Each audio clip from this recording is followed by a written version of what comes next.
What's up everybody and welcome back to the channel. This is your weekly reactor hunt video for the First Descendant. I make one of these every week because every week on Tuesday there is a reset that essentially shuffles the types of reactors that drop from certain missions, and so you can then target farm specific reactor combinations that you might be looking for the Descendant of your choice. First things first, Happy New Year, welcome to 2025 if you're watching this. Then it basically goes live I think on the 2nd of Jan, so I'm a day late with this weekly reactor video, but nonetheless we are here. It is probably a good thing that we are a week late because there's not a lot of reactor farming to be done this week. It's almost as if the developer wants us to just take this week off and play some other games and drink some beer and basically just celebrate going into the new year. But nonetheless, I do have two, actually technically speaking 3 farms for you this week if you are trying to get some reactor hunts done.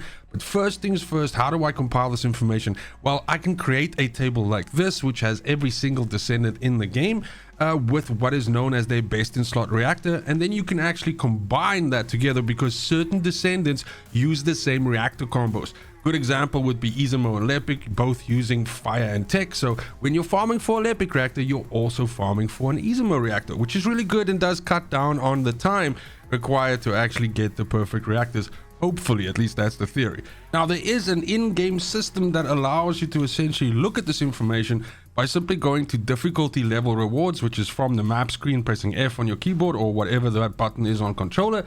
And then essentially here you can input the type of reactor that you're looking for, and it's going to tell you an area where you can essentially farm. Now in these videos I suggest missions that you can do which have a higher drop rate than usual, so you get a higher reactor per minute count basically, and that is the most efficient way then for you to basically farm.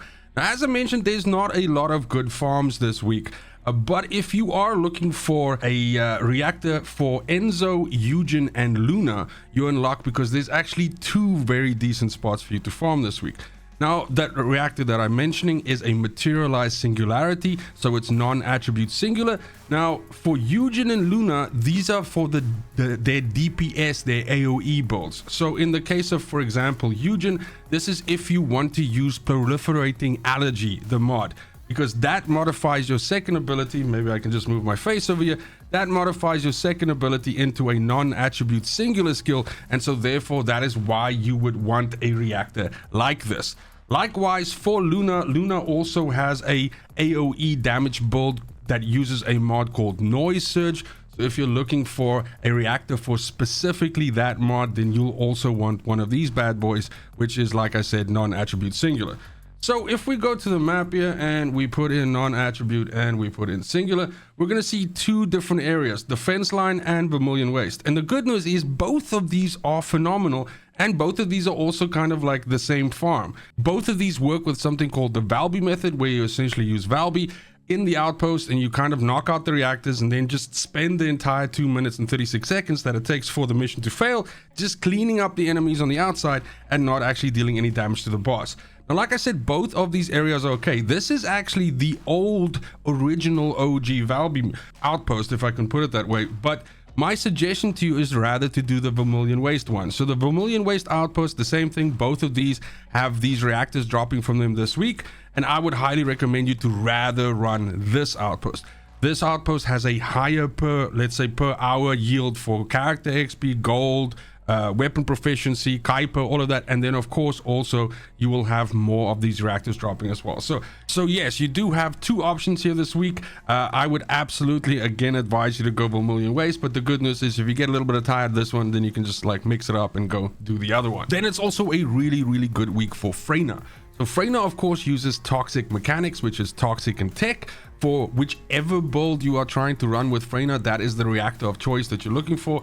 And this week we have another one of these outposts that you can do in the Valby method. So if we go toxic and we go tech, we are going to see converter facility. That's over here, also in Fortress. And you're going to see this outpost over here that can also be done as mentioned in the Valby method. I have a build on the site that you can search, it's called the Valby method, that will show you how you should set up your Valby if you want to do this. If you're struggling and basically you aren't killing the enemies fast enough, then that is going to affect your reactors per minute, or let's rather say reactors per hour. So you kind of want to deal just enough damage to kill all the trash with one hit, but not so much damage that if the boss accidentally wanders into your water, that they just basically insta-gib. So you gotta just thread the needle and basically go right down the middle. Then last but not least, I always give this a shout out. But if you are still looking to build external components for like a farm set or something like that, then there's also a way that you can specifically see if certain components drop from certain missions. This week, if you're looking for auxiliary power, there's also a very decent farm. And again, with Valby is definitely the star this week. So Mirage Stone in Agna Desert, there's an outpost here that you can also do.